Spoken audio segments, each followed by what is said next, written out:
We've already dealt in detail about all the types of pneumonia, but in this particular section, we are going to deal only about the very important types of respiratory infections that you will be asked in exams. So, the most important extra respiratory infection that you have to know for exams is the influenza. That's what you have to know. So remember, first of all, influenza has three different types. You have type A influenza, type B influenza, and type C influenza. And all the three types of influenza is based on nucleoprotein. It's nucleoprotein.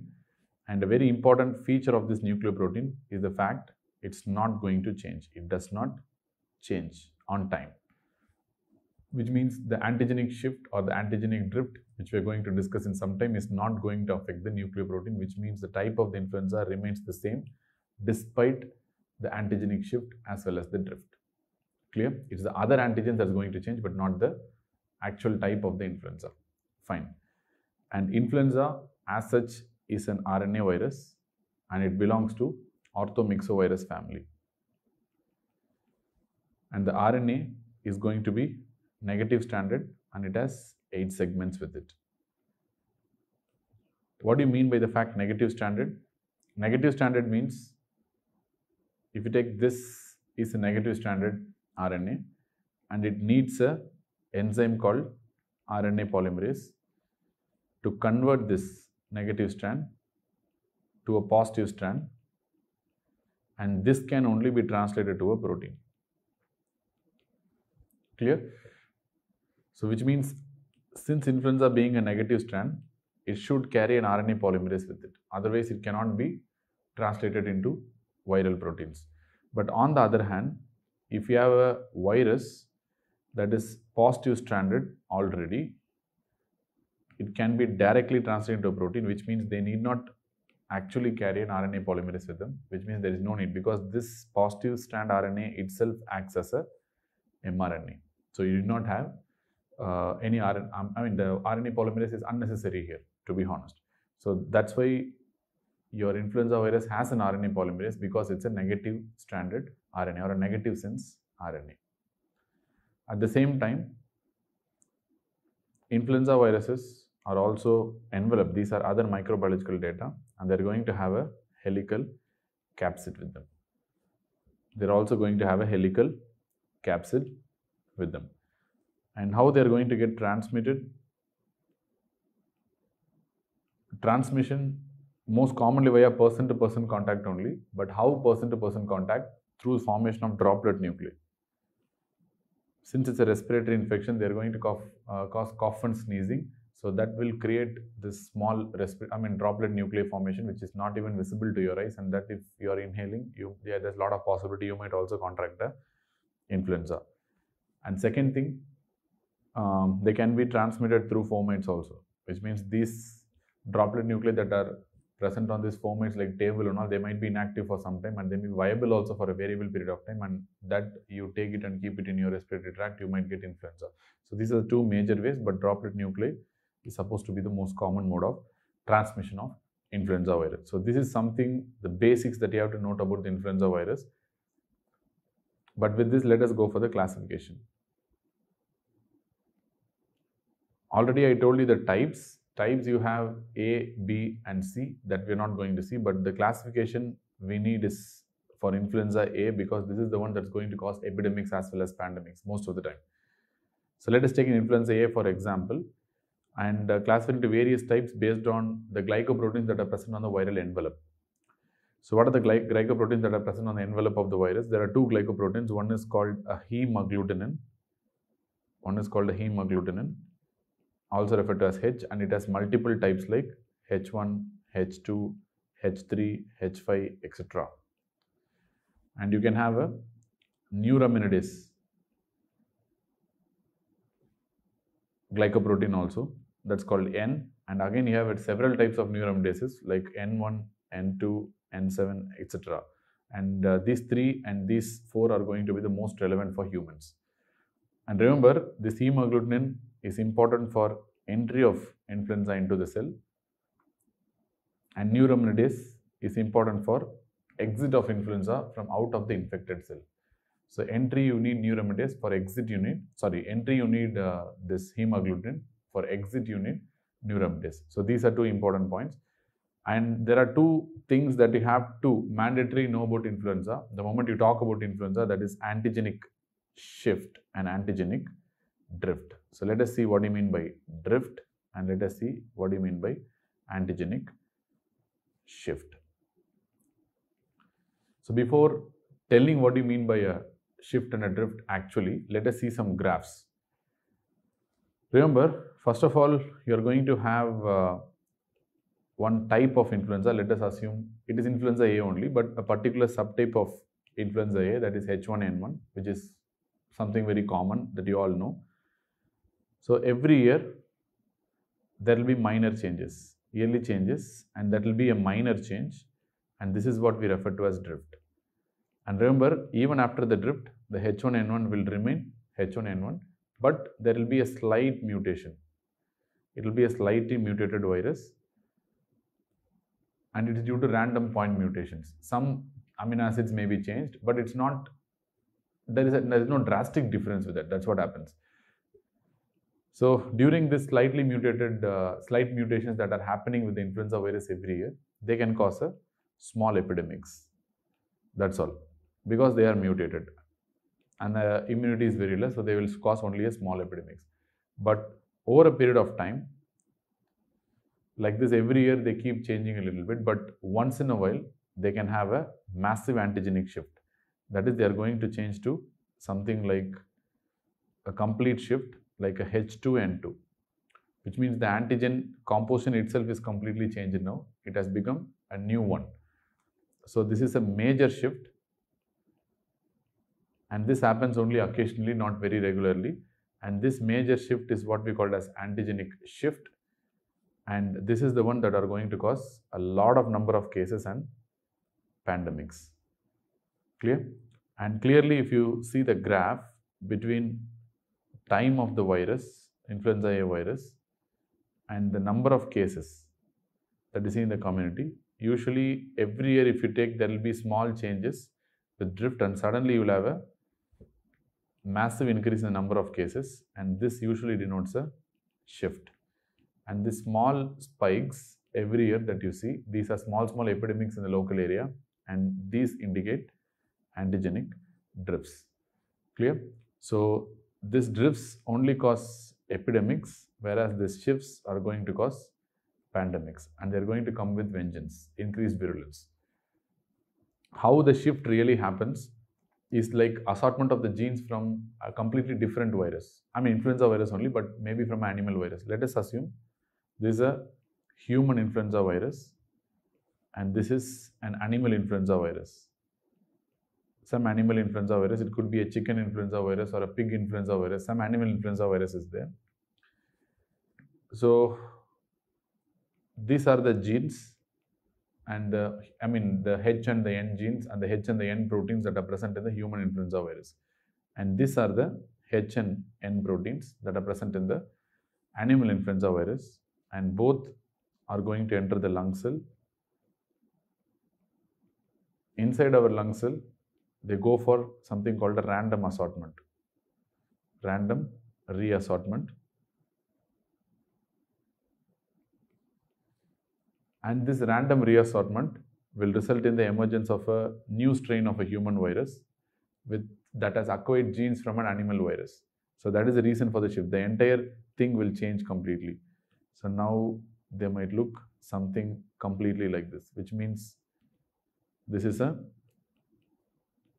new H or N gene that has been acquired from an animal virus due to random genetic reassortments that happens within a common lung cell.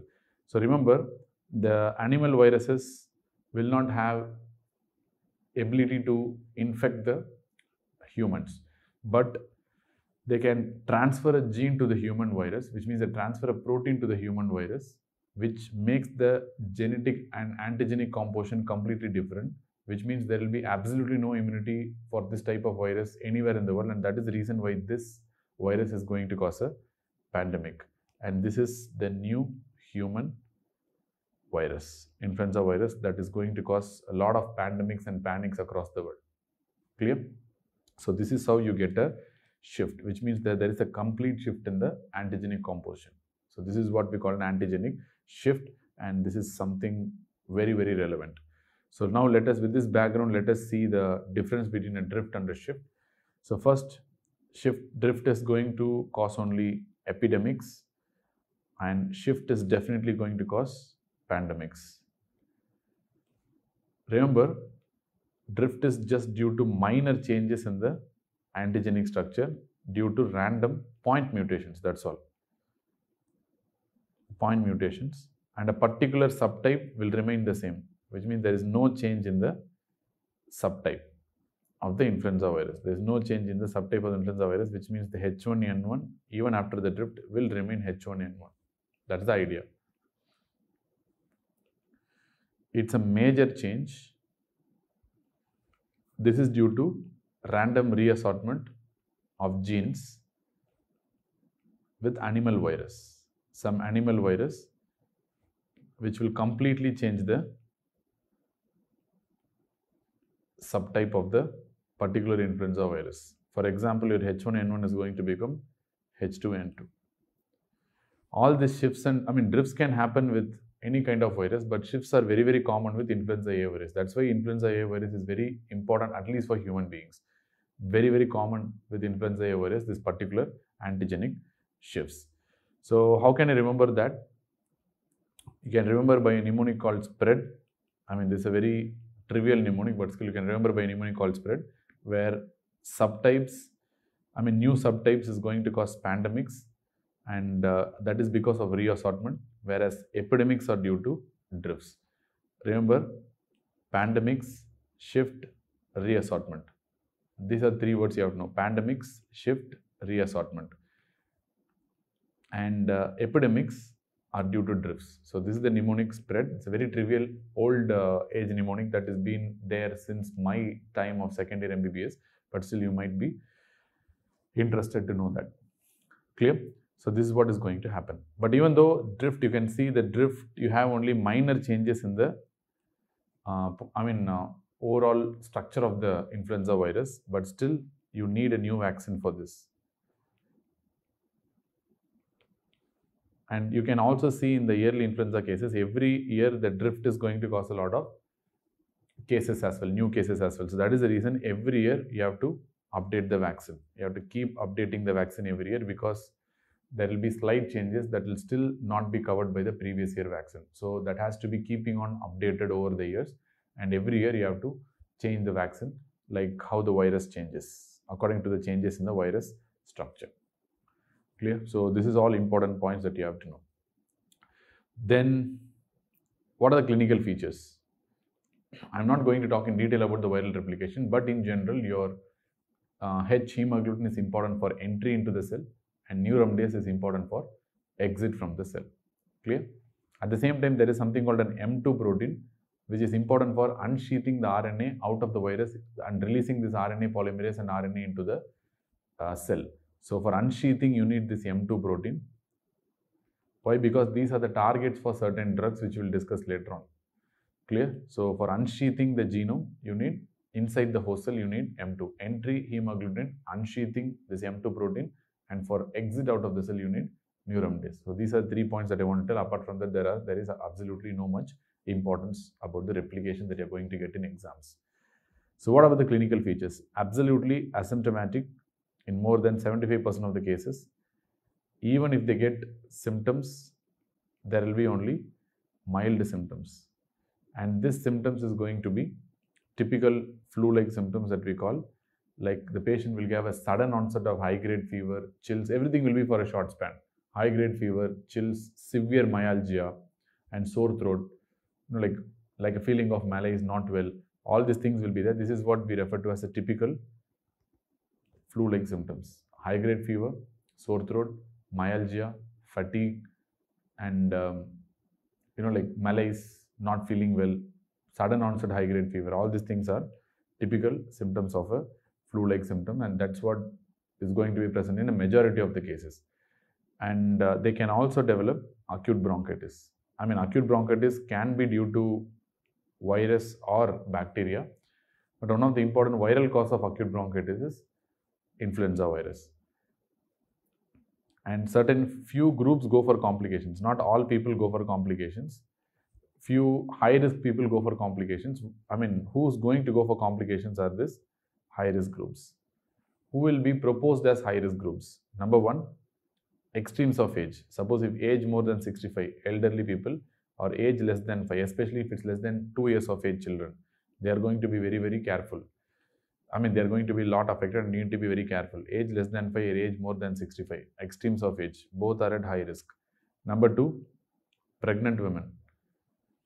And also 2 weeks postpartum. Till 2 weeks postpartum, they will be immunosuppressed. That's why.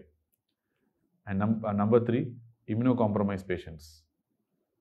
Immunocompromised patients like HIV, diabetes, these patients are also at risk. And patients who are having chronic diseases, any chronic disease like chronic heart failure, chronic kidney disease, chronic lung disease like COPD, all these patients are also at high risk of developing complications. And finally, nursing home residents, people who are living in nursing homes, these people are also at high risk for developing complications. These are the 5 groups of people that you have to know, those who are about to develop or those who are having high chance of developing complications. And these people may develop 2 types of problems. One, it could be a primary influenza pneumonia, which means the influenza itself is going to cause a pneumonia, or it could be a secondary bacterial pneumonia. Secondary bacterial pneumonia, that is called a post-viral pneumonia or a post-influenza pneumonia. Remember, this primary influenza pneumonia is very severe usually, and it's going to cause a hemorrhagic type of pneumonia, and it's associated with a very poor prognosis most of the time. Primary influenza pneumonia usually progress to ARDS. Most of the time they progress to ARDS, and they generally have a poor prognosis. Secondary bacterial pneumonia that develops after an influenza attack is usually due to pneumococcus. That's the most common organ. That's the most common organism, followed by a Staphylococcus aureus. But pneumococcus still tends to be the most common. But remember, in this particular type of Staphylococcus aureus pneumonia, especially this post-influenza pneumonia, there is a high risk of developing pneumatoceles, which means like bullae-like structures. These are pneumatoceles which can rupture and can result in a pneumothorax. These are very important points. I mean, Staphylococcus aureus normally generally does not produce pneumatoceles in all patients, but especially in post-influenza cases, they might develop pneumatoceles and they can rupture and they can produce a pneumothorax. And remember, even in post-influenza pneumonia, the most common bacterial cause is pneumococcus only. But often it's thought as Staphylococcus aureus. No, even in the post-influenza pneumonia, the most common bacterial cause is pneumococcus only. This is a bacterial superinfection. That's what I mean. And this has a reasonably okay prognosis. And there is a third possibility that's quite rare. They can develop encephalitis due to influenza. But this is not common at all. This is very, very, very rare. And diagnosis-wise, you can't reliably diagnose this with your chest X-ray or even markers of inflammation like total count, CRP and all, because these are not going to be elevated that much because it's a viral cause. So there's no point in relying on acute inflammatory markers. So the best reliable way for diagnosing influenza is rapid antigen test. Rapid antigen test, typically we do from a throat swab.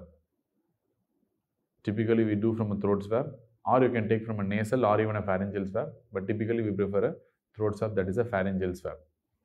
So when you take a throat swab and you have to send for antigen detection.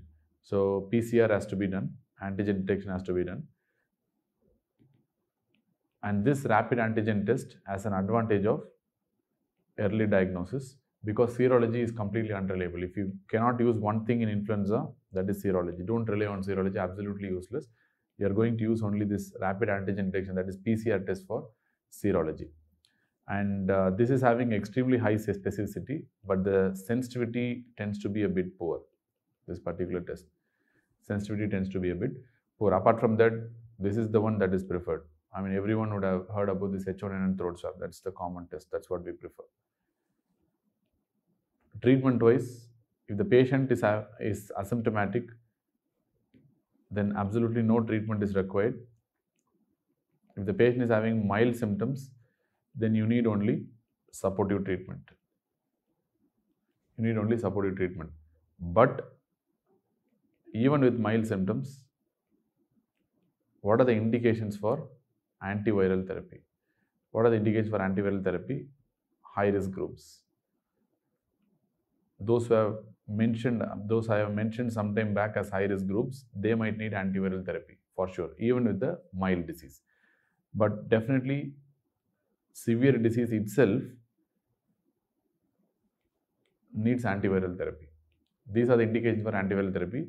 Even with mild symptoms, high risk groups has to be treated with antiviral therapy. At the same time, anyone with severe disease and a proven influenza definitely has to be treated with antivirals. Clear? So what are the drugs that you can use and when you should start these drugs? Remember, drugs has to be started within 48 hours or they will give ASAP, as soon as possible, for proper benefit. But the best benefit happens if you start these drugs within 48 hours. If you start beyond that, they won't have that much implication on the complications. So that is the reason why you have to start within 48 hours of the onset of the symptoms. So what are the drugs you can use for this purpose? Typically, currently what we prefer are the neuraminidase inhibitors. Neuraminidase inhibitors. You have 3 neuraminidase inhibitors. One is the famous oseltamivir, Tamiflu. The typical dose is 75 mg BD for 5 days. As a treatment dose for prophylaxis, it is 75 mg OD for 10 days. And you might be needing to continue till the exposure is continuing. So second drug is zanamivir.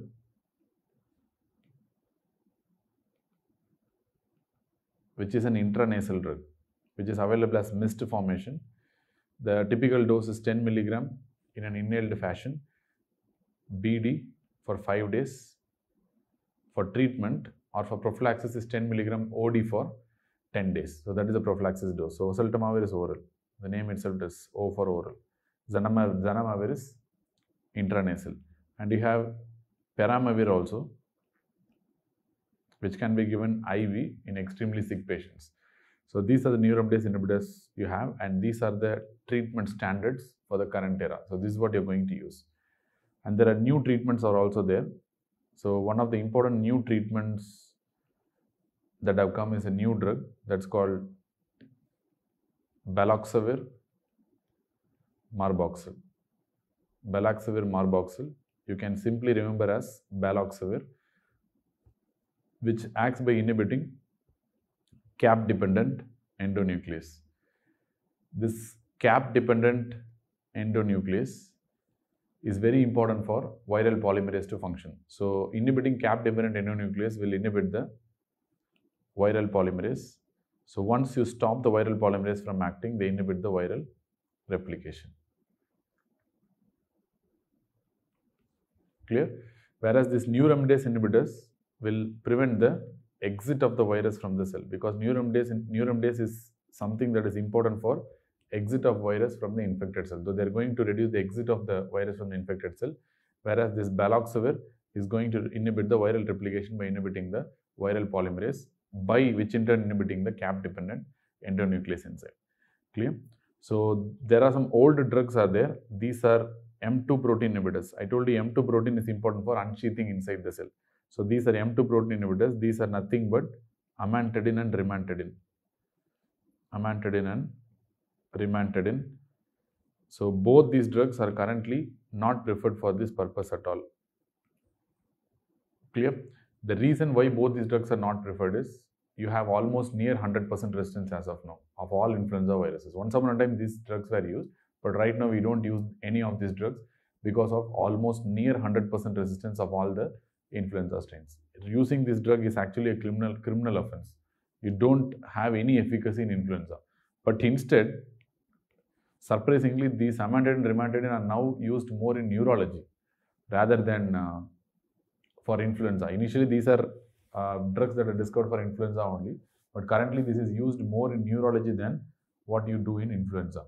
In neurology, the two most important indications for amantadine is, One is Parkinson disease. The mechanism of action still we don't know how. And second one is to treat fatigue in a multiple sclerosis patient. So these are two indications for amantadine neurology.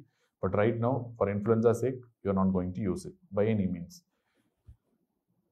And vaccination wise, vaccination, first of all infants starting from the childhood period itself, everyone in the world, all patients, infants you can tell, who are more than 6 months of age has to be provided with annual influenza vaccine. That's what every single guideline is telling. But even though it's not followed at all, if you are just more than 6 months of age, from the childhood itself, from the infantile period itself, you can start giving influenza vaccine every single year. Annual influenza vaccines. This is the guideline. Everywhere in the world, wherever you go, this is what they tell. At the same time, if you take older textbooks and see, egg allergy was a contraindication, but egg allergy is no longer a contraindication for giving influenza vaccine.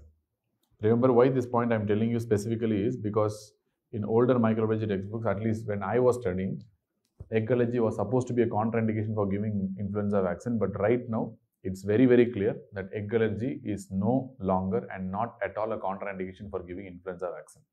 Please. And what are the types of vaccine you have? There are two types of vaccine you have. One is called a live attenuated vaccine, which is very less commonly used, not so commonly used, where these are actually temperature sensitive mutants of influenza virus, which is given as a nasal mist. Temperature sensitive mutants of influenza virus, which means these temperature sensitive mutants of influenza virus can replicate only at 33 degrees Celsius, but they cannot replicate at 37 degrees Celsius, which is the normal human body temperature. So that's how it works. These are temperature sensitive mutants of influenza virus, which is given as a nasal mist. Or you have killed vaccines also. These are the vaccines that are most commonly used in our country and in the world also, commonly referred to as flu shots or flu jabs. You can call by any name. These are the colloquial names, flu shots. So, what are the types of flu shots you have? There are two types of flu shots. One is called a trivalent vaccine, and you have a quadrivalent vaccine. Currently, recommendation is used to use a quadrivalent vaccine, which is called as flu quadri. That is what we prefer currently, using a quadrivalent vaccine. So, which means killed vaccines contain the glycoprotein subunits. That is, it's going to contain hemagglutinin and neuraminidase. These are the things that are going to be present in this vaccines, killed vaccines. Trivalent vaccines generally covers 2 influenza A strains and 1 influenza B strain. What are the 2 influenza A strains they are going to cover? H1N1 and H3N2. Whereas quadrivalent vaccine is going to cover 2 influenza A strains and 2 influenza B strains. Obviously, the 2 influenza A strains again will be H1N1 and H3N2. So these are the 2 strains that are covered by both trivalent as well as quadrivalent vaccines of influenza A. Influenza B strains is not important for us. But anyways, so these are the different types of killed vaccines you have. One is a trivalent vaccine, another one is a quadrivalent vaccine. So that brings us to the conclusion of influenza, and we are going to continue this topic with some childhood respiratory problems. What are the childhood respiratory issues? Childhood respiratory issues. What are childhood respiratory issues? There are 3 infections and 1 non-infectious cause I'm going to discuss in detail as a difference. So first one is croup. Croup is also referred to as something called a subglottic laryngitis, or it can also be called as laryngotracheitis. Laryngotracheitis. And second one, you have epiglottitis. This is otherwise referred to as supraglottic laryngitis, but this is not a correct term, to be honest, but you can still call supraglottic laryngitis. This is subglottic laryngitis. And then you have laryngeal diphtheria. Then finally, one more thing which is extremely common in children is foreign body inhalation or foreign body aspiration. Let us discuss and differentiate all these four. First one, let us see the cause of all this. Cause is typically viral cause. Among the viral, most important is the para-influenza viruses, followed by respiratory syncytial virus. Almost 75% of the cases will be due to para-influenza viruses only.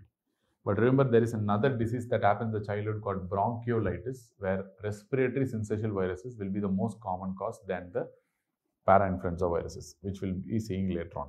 In epiglottitis, the most common cause is going to be the Haemophilus influenza type B strain, followed by your standard Streptococcus pyogenes, pneumococcus, that is Streptococcus pneumoniae, as well as Staph aureus. Remember, currently, because of effective vaccination, please note that because of effective vaccination against your Haemophilus influenza B, your pyogenes and aureus incidence are increasing many times. So you have to cover. If you see an epiglottis in the current era in a patient who was already vaccinated for Haemophilus influenza, think about Staph aureus or Streptococcus pyogenes or even pneumococcus for that matters. Diphtheria, you know it's going to be caused by Corynebacterium diphtheriae. And foreign body inhalation could be anything. I'm not going to tell the type of organism. Here, the foreign body inhalation could be a peanut, could be a coin, or could be toys, or some seeds of a plant. Anything a child can inhale, because the natural tendency is to put in the mouth, because that is the gratification in the early period.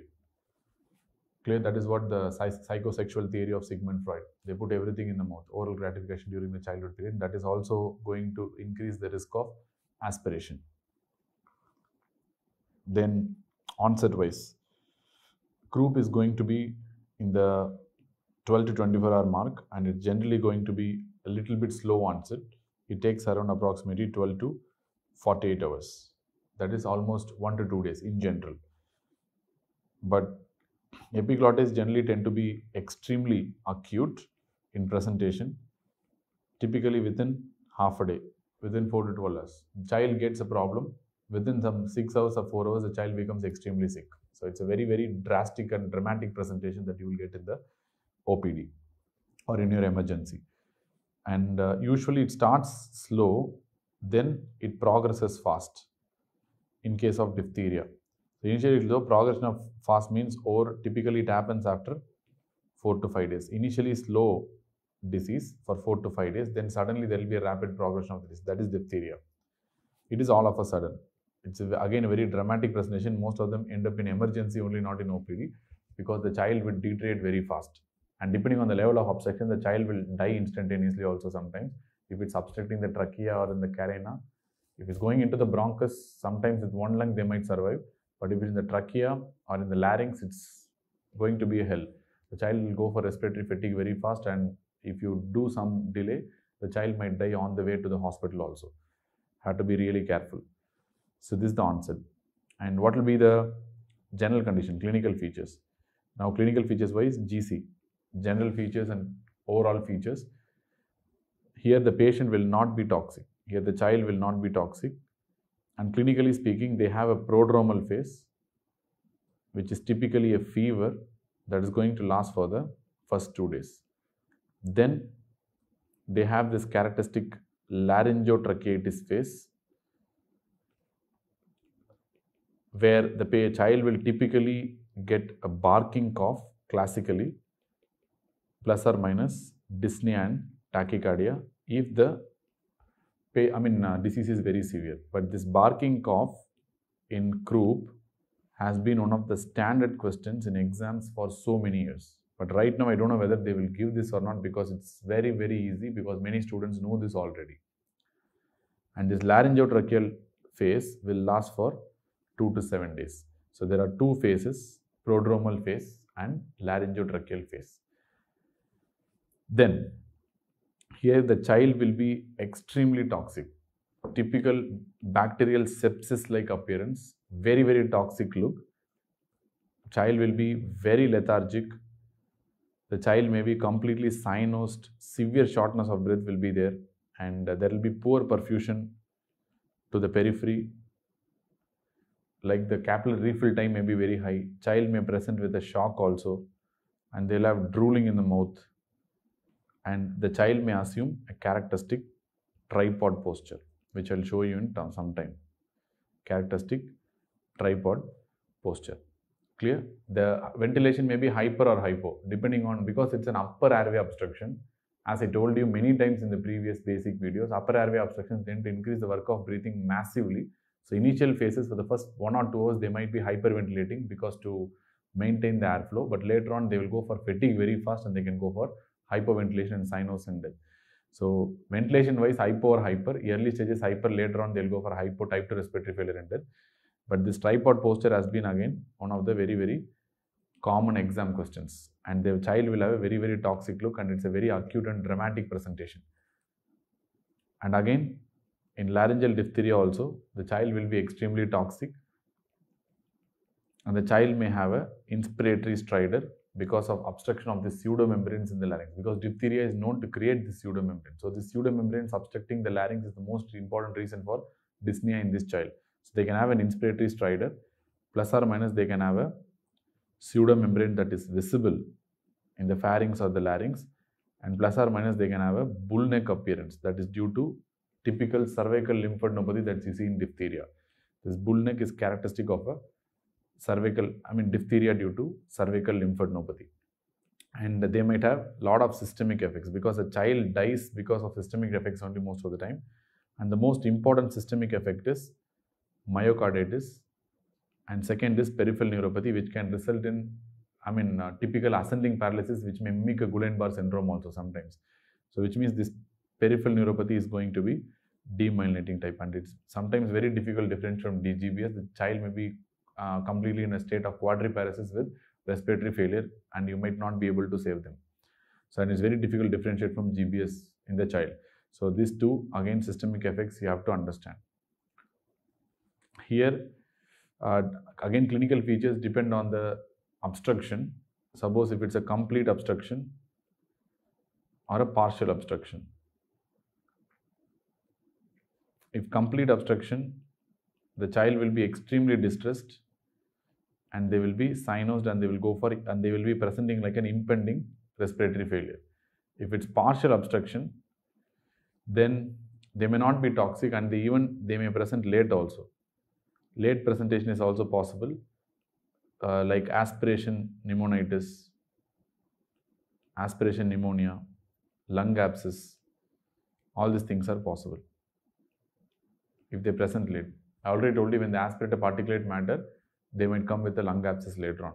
But remember, early presentation is always, indicative of a complete obstruction, and it's a very dramatic thing. They'll be very, very distressed, and they'll be cyanosed, because completely obstructing the larynx is, or any one of the major respiratory tract is not going to be so pleasant. These are the general conditions. Then we'll move on to the cough type. Cough is typically barking in case of a croup, and cough is typically absent in an epiglottis. You don't get a cough, and you might get a barking type of cough in diphtheria also, and cough will be typically of a choking type in case of a foreign body aspiration. So this absence of cough in epiglottis again is a very important point, and that goes towards epiglottis in exam. And what about the voice? Voice tends to be hoarse here. In epiglottis it tends to be muffled. Again here it tends to be hoarse in case of laryngeal diphtheria, and here you might have a hoarse, or even you can have an absent voice depending on the level of obstruction, whether it's a little bit low in the larynx or in the larynx or above the larynx, depending on where the foreign body is, the voice will be different. And dysphagia wise, dysphagia is not a feature of croup, definitely not a feature, but dysphagia can be seen in both your epiglottitis as well as the laryngeal diphtheria, but it varies, variable here, depending again on the level of the obstruction, where the foreign body is located. So what are the X-ray findings and investigatory findings for this? Remember, classic investigation finding and X-ray finding that you see is something called a steeple sign, which I'll show you in some time. This is nothing but a subglottic narrowing. The steeple sign is nothing but a subglottic narrowing. That is due to croup, parainfluenza virus infection. But the definitive test for diagnosing this is PCR. Because it's a virus, you cannot do anything else. You have to do a PCR. So remember, first of all, don't rely on the labs. Epiglottis is a clinical diagnosis most often. A child who is toxic, acutely presenting, very fast, with an inspiratory stridor, not able to swallow, not able to, talk anything, no cough, definitely diagnose epiglottis. This is a very, very, very important clinical diagnosis. If at all you need some investigation diagnosis, X-rays show a characteristic sign called thumbprint sign, which I'll show you. That is due to swollen epiglottitis, and below that you will have a swollen cricoarytenoid folds also. So that's what you see in a thumbprint sign. So second thing, you can see a pharyngoscopy or a direct laryngoscopy. When you do a direct laryngoscopy or a pharyngoscopy, you are going to visualize swollen cherry red color epiglottis. A swollen and a cherry red color epiglottis, that's what you're going to see here. And your laryngeal diphtheria wise labs, you have to take culture of the pharyngeal swabs. You have to take a swab from the pharynx and you have to culture them. Typically, you grow the culture in cystine tellurite agar, or there is another medium called Loeffler medium. So both these are exam questions. You culture diphtheria in these two agars, that is cystine tellurite agar or in a Loeffler's medium. And suppose if cultures come positive, then you have to identify whether it's a toxin producing strain or not. That is also very important. So the toxin producing strains can be identified by ELEC test. So this is nothing but an immunoprecipitation test. This is an immunoprecipitation test. It's once upon a time it's a gold standard, or currently you can use PCR also, which is going to give a very, very fast result. PCR. So because this is to identify the tox gene. Remember, I'm not taking microbiology, so I'm not going to explain much. So there is something called a tox gene. Actually, this is a phage gene, like a prophage gene, to be honest. So this tox gene coming from a phage that is present in the diphtheria bacteria, that is the one that is going to produce the exotoxin. That is the reason for the toxin production. So this toxin production is based on the tox gene, and that tox gene can be identified by PCR, and which makes the diagnosis definitely. So that is why this PCR is very important. And again, X-ray, if you do, it might show a subglottic narrowing, like what you saw in a croup. Possible, but not always. But subglottic narrowing exams always go towards your croup only. Be very, very careful. Maybe in a PG exam you can answer laryngeal diphtheria also, but it generally goes towards croup if you want a single best answer, because that's what the examiner expects. And next thing, X-rays, it's very difficult to find out the foreign body. Suppose depending on whether it's radiopaque or whether it is your radiolucent. So typically we take expiratory views.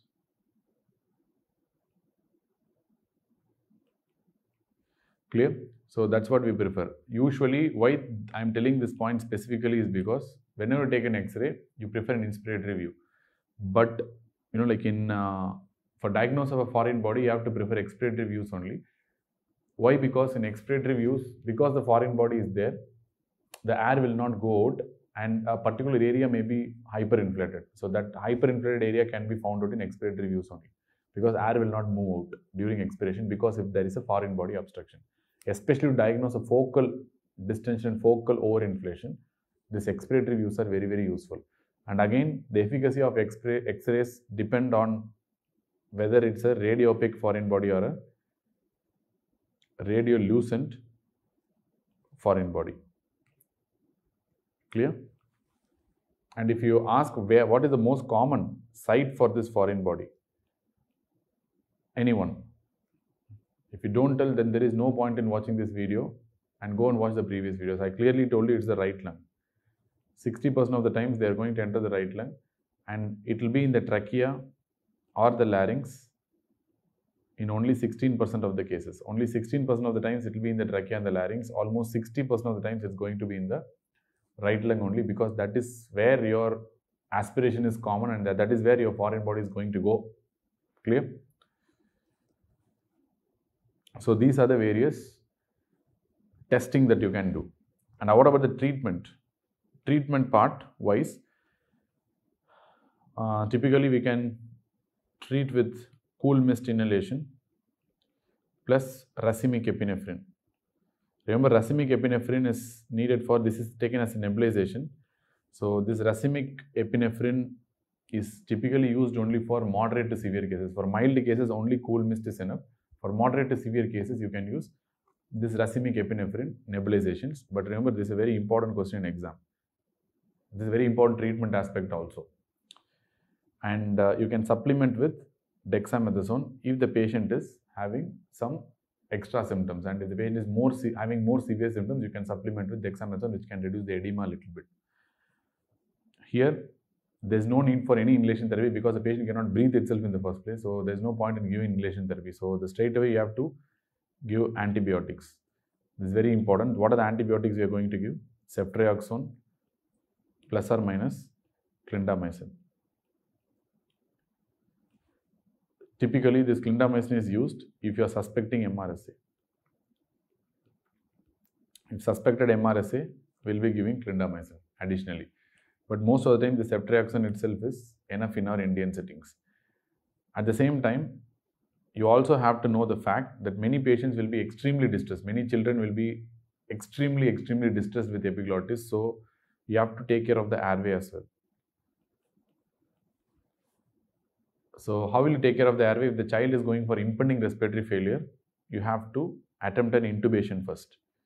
Suppose if intubation has failed, because the swollen epiglottis may sometimes prevent the tube from going into the epiglottis. If it's severely swollen and seriously swollen, you cannot even enter the endotracheal tube into the larynx, into the glottis. So in these conditions, you can go for a tracheostomy. This works wonders because tracheostomy is done here where the obstruction level is above the larynx, so it's here somewhere in the epiglottis. But here, putting an opening here in tracheostomy, so it must be absolutely fine. And this is, one of the very important treatments for epiglottitis. And for laryngeal diphtheria, again, antibiotics are very important. At the same time, you have to add antitoxin also. Diphtheria antitoxin is there. That also you have to add for sure. This is to neutralize the unbound toxin that is circulating freely in the blood. So antibiotics that we prefer is either a standard penicillin G or probably an erythromycin. That's it. Nothing else. Not much is needed. Clear? At the same time, the moment you know it's a diphtheria, you have to isolate these patients. How much time you have to isolate this diphtheria? Typically, the isolation time for diphtheria depends on the cultures. You have to take at least 2 cultures and it has to be negative for at least 24 hours apart. So 2 cultures taken 24 hours apart should be negative. Then only you can tell that diphtheria is isolation period is over. Till that, the patient has to be isolated. So that's also a very common question. Clear? 2 cultures, 24 hours apart, both should be negative. Then only the isolation period will be over, technically. And in treatment of a foreign body inhalation, it's rigid bronchoscopy. You do a bronchoscopy, rigid, but definitely not flexible. For this purpose, rigid bronchoscopy only is more useful. And you have to attempt the foreign body removal. In very urgent case, you can try Heimlich maneuver if the patient is really sick. But apart from that, it's better to go for rigid bronchoscopy, which is the definitive treatment. Heimlich maneuver most of the time might fail. So it might not work really. And what are the conditions where vaccine is available? Remember, vaccine is not available for croup. You don't have vaccine for this. But you do have vaccine for epiglottitis and diphtheria, which means you can cover up with this Hib vaccine. And for diphtheria also you have a vaccine. A lot of vaccines are there. For a best example is DTaP is there. You have diphtherial vaccine is there characteristically. So vaccine can cover epiglottis to an extent and diphtheria also. But you don't have vaccine for croup.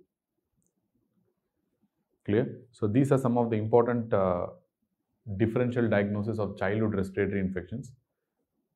But there are some other childhood respiratory infections which we have not discussed. One is bronchiolitis. This is a very minor thing. Bronchiolitis is typically caused by, as I told you, respiratory syncytial virus than parainfluenza virus. And typically the patient will be absolutely alright. They will have a mild URI symptoms only. Very few will go for respiratory distress. Where they characteristically develop this crackles and wheeze. And again, this is a very important finding because all this will be absent in the conditions which you have discussed previously. You will not get this in diphtheria, you will not get this in croup, you will not get this in epiglottis. That is why I told you this point specifically. Respiratory distress with crackles and wheeze. I mean, in patients who are having, especially in children who are having a history of URI. So this is what you're going to do. And chest X-ray, typically it's an atypical pneumonia-like picture. So they're going to interstitial infiltrates. They're going to show interstitial infiltrates. And since bronchiolitis is like an obstructive lung disease, they will have hyperinflation. Interstitial infiltrates with hyperinflation is very typical again. These are extreme ends, isn't it? Interstitial infiltrates usually go for your restrictive lung disease. Hyperinflation goes towards obstructive lung disease. That's typical of a bronchiolitis. And at the same time, plus or minus, they can have focal collapse segments. Atelectatic segments may also be there. So how will you diagnose? It's not needed most of the times. Diagnosis, you do a nasopharyngeal swab for RSV, but it's unnecessary. You need not do. Most of the times we don't do. Nobody does. Treatment is only supportive. Treatment only supportive. Clear? And ribavirin can be used. This is also a question. Ribavirin can be used, but only in immunosuppressed patients. Only in immunocompromised children, you can use ribavirin. But apart from that, it's only completely supportive management in all immunocompetent children. Clear? And one interesting stat is the fact that bronchiolitis in childhood is associated with later on asthma development, bronchial asthma development. This is also a very important point. This is a trivial point that you have to know. Bronchiolitis in childhood due to this RSV or parainfluenza, later in life they are associated with development of bronchial asthma. Clear? Or any obstructive lung disease. Then you have another respiratory issue, that is laryngomalacia. Laryngomalacia. So here it is like, it's the thinning of the laryngeal cartilage. It's a congenital abnormality. There will be abnormal thinning of the laryngeal cartilage and supraglottic structures, laryngeal cartilage. Because of that, you will have laxity, because the larynx now cannot support, because these supraglottic structures, and this is the larynx. Larynx is abnormally thin, so that the supraglottic structures cannot be supported properly and they go for laxity. So there will be laxity of supraglottic structures, which is going to typically affected during inspiration. Supraglottic structures, and this is going to result in obstruction, especially during inspiration, because they collapse during inspiration. Because of the laxity, they collapse during inspiration. They don't stand rigid because of the underlying larynx is very thin and not supporting the supraglottic structures. And obviously this laryngomalacia children will be very well. They won't be toxic or they won't be having any problem. But the only problem the mother will be complaining is stridor during inspiration. And that stridor during inspiration may be accentuated, especially when the child lies in supine posture, or when the child cries, or during some physical activity, the stridor may be accentuated. Apart from that, it's a completely well child. That's again a very, very important point. The child will not be having any trouble apart from this stridor. They won't be toxic or they won't be having any respiratory distress. And diagnosis is very simple. If you do a laryngoscopy or a pharyngoscopy, do a laryngoscopy, typically a flexible laryngoscopy here because it's elective one. So you will see something called a omega-shaped epiglottis. Omega-shaped epiglottis. Treatment-wise, almost 90% of the cases will resolve within the first 2 years. So just you need a reassurance. Just you need a reassurance. That's all. Nothing else is needed. Clear? So almost 90% of the cases will resolve within the first 2 years. There is a typical surgery called supraglottoplasty, which can be done in patients who don't recover by 2 years. But apart from that, 90% will recover within 2 years. So all you need is just reassurance to the mother. That's it. And finally, one final thing I want to tell. The lot of viral infections we have discussed. Bronchiolitis, we have discussed on croup, again because of the virus, and we have discussed on influenza also. So why I'm telling? These viral infections, usually after viral infection, you might result in degeneration of this respiratory epithelial cells. Degeneration of respiratory epithelium. And you know very well, this respiratory epithelium is nothing but a pseudostratified ciliated columnar, which I have discussed in the basic first video of pulmonary medicine. So these are ciliated columnar epithelial cells, pseudostratified. So the degeneration of the respiratory epithelium will have, this virus infected cells alone will have an abnormal degeneration. Like for example, if a normal cell is like this cell will have abnormal cell wall, and there will be leakage of the cytoplasmic contents, again with the cilia being pulled apart like this many times. So this kind of abnormally degenerated respiratory epithelial cells due to effect of a viral infection is what we refer to as something called a celiocytophthoria. Celiocytophthoria. Why I am telling is because this was asked in exams, that's why. Otherwise I have nothing to do, no business to do about it. That's called a celiocytophthoria. So this happens typically in the post-viral infected state due to this, degeneration of this ciliated columnar cells after viral infection. At the same time, the final thing that I want to tell is about the diphtheria toxin activity. I told you diphtheria toxin is coming from tox gene, which the diphtheria bacteria has acquired through a prophage. This tox gene is the one that is going to produce this exotoxin, that is diphtheria toxin. This exotoxin inhibits protein synthesis, and they are going to ask how they inhibit protein synthesis, this diphtheria toxin. They inhibit ADP ribosylation. This is a step in protein synthesis, and please go and study biochemistry. You have something called ADP ribosylation that is inhibited. At the same time, they are also going to inhibit the elongation factor 2. They are also going to inhibit deactivate the elongation factor 2. And this is how they inhibit the protein synthesis, which means this is a multiple time asked question. This diphtheria toxin is a protein synthesis inhibitor. Let us see some of the images that will be asked in exams. Even though there are a lot of compendium of images, all of which I'm not going to discuss, I'm going to discuss only the relevant things that are needed right now. So what are the relevant things that are needed right now? You can see this child is actually having a characteristic tripod posture. So this is an exam image. At the same time, you can see how the epiglottis will look like in epiglottitis. You can see this is a normal epiglottis, and this is the one that is characteristically we are going to call as something called a cherry red edematous epiglottis. You can see how narrow the orifice is, and it's very difficult to breathe, and it's a swollen and cherry red and angry red epiglottis. That's what you're seeing here. And this is what we are going to call it as something called a thumb sign. Here, thumb sign. You can see this is a swollen epiglottis in this area, and you can see these are the swollen cricoretinoid folds also. That is also swollen. It is seen here, and this is what this arrow is what is going to depict characteristic thumb sign. And apart from that, another image that you may need to know is this, where you can see this characteristic subglottic stenosis. You can see this subglottic narrowing here.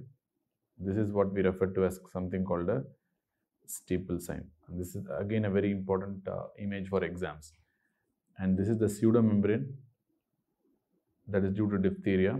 And this is a very again important image and very easy one to find out in exams, steeple sign. Apart from that, you need to know very simple fact. This is a omega epiglottis, which is typically seen in laryngomalacia. Omega epiglottis. And also you can see another image. This could be a potential one. This looks like a bacteria, but this is nothing but a coeliocytophthoria. These are the abnormal, like degenerated cilia, as well as some cytoplasmic leak is there. And these are the abnormal degenerate cilia. Obviously, if they give a case history like this patient with this particular image has suffered from a viral infection in the last 2 or 3 days back. So if they give history of viral infection and if they give this kind of image, you're going to diagnose it's a coeliocytophthoria. So these are all about the images that we need to discuss. And with this, I think we have completed some extra respiratory infections that we needed to cover as an important entity as a part of this pulmonary medicine package. In the next section, we'll be discussing the ever most important respiratory infection or a lung infection, that is aspergillosis. Aspergillosis in turn is really, really important for exams. It needs a separate discussion. So I wanted to give a crystal clear clarity on aspergillosis. So kindly watch the next one.